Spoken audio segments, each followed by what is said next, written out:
Bonjour tout le monde. Aujourd'hui, nous allons nous projeter dans le futur et dans le présent en Russie. Depuis quelques temps, en Russie, vous pouvez voir des robots comme ce que vous voyez derrière moi. Ce sont des robots qui transmettent et livrent de la nourriture lorsque vous passez une commande.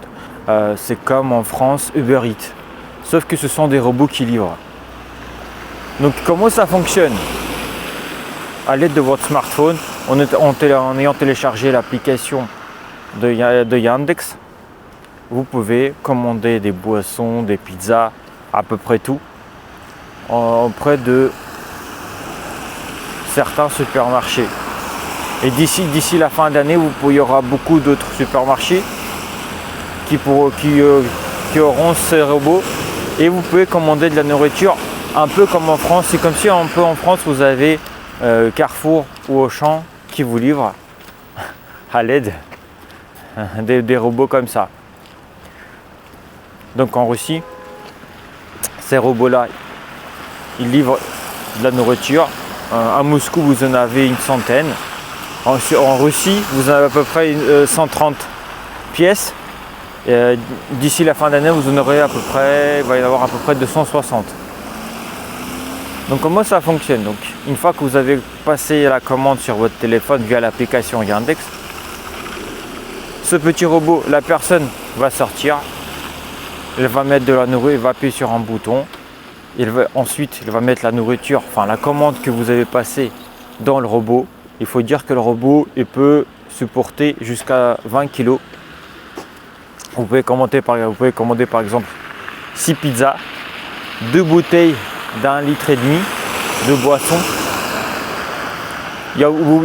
S'il faut, on peut mettre aussi un sac thermique, c'est-à-dire que si vous avez commandé par exemple les pizzas pour qu'ils ne refroidissent pas, pour qu'ils gardent la chaleur, ou bien par exemple si vous avez commandé un café. Donc une fois que la commande est dans le robot par lui-même, parce que le robot par lui-même va commencer à rouler. Donc comme vous pouvez le voir, vous avez 3 roues. Et en été, il n'y a aucun problème. Ça roule tout seul. Par contre, parfois en hiver, lorsque les rues ne sont pas assez déblayées, ne sont pas assez nettoyées, et surtout quand il y a du verglas, de la neige humide, il se peut que le robot commence un peu à bloquer, c'est-à-dire qu'il ne roule plus.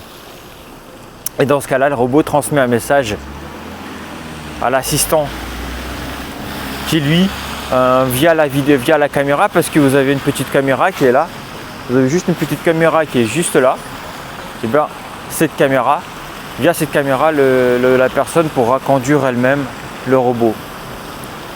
Ce qui est assez pratique.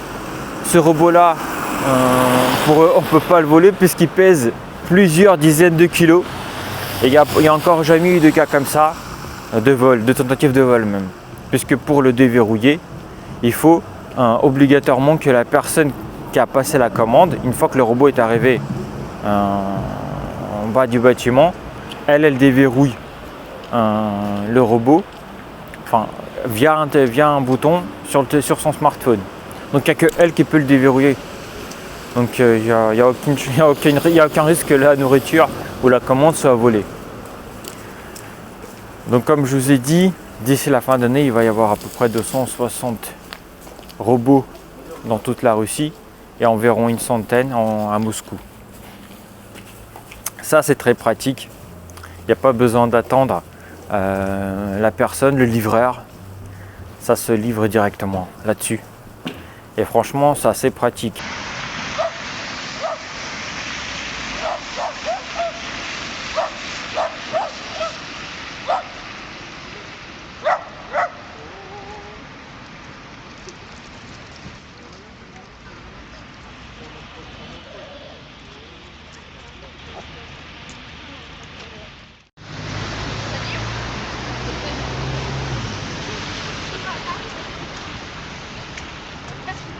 Она позирует вам, что ли?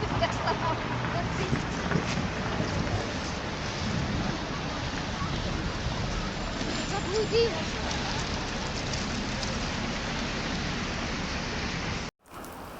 Autre chose sur ces robots, la version précédente, l'ancienne version des robots, elle n'avait pas de batterie.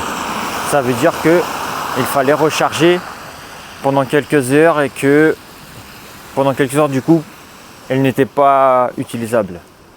Aujourd'hui, dans la nouvelle version, vous avez une batterie de secours que vous pouvez changer très rapidement en seulement quelques minutes. Une fois que c'est fait, il repart et donc du coup il peut être utilisé 24/24. Tout ça pour dire que la Russie développe les technologies. Je vous en montrerai d'autres également. J'espère que ça vous a plu. Laissez-moi un petit commentaire. Si vous avez des questions, vous pouvez me les poser. Et je vous dis à la prochaine.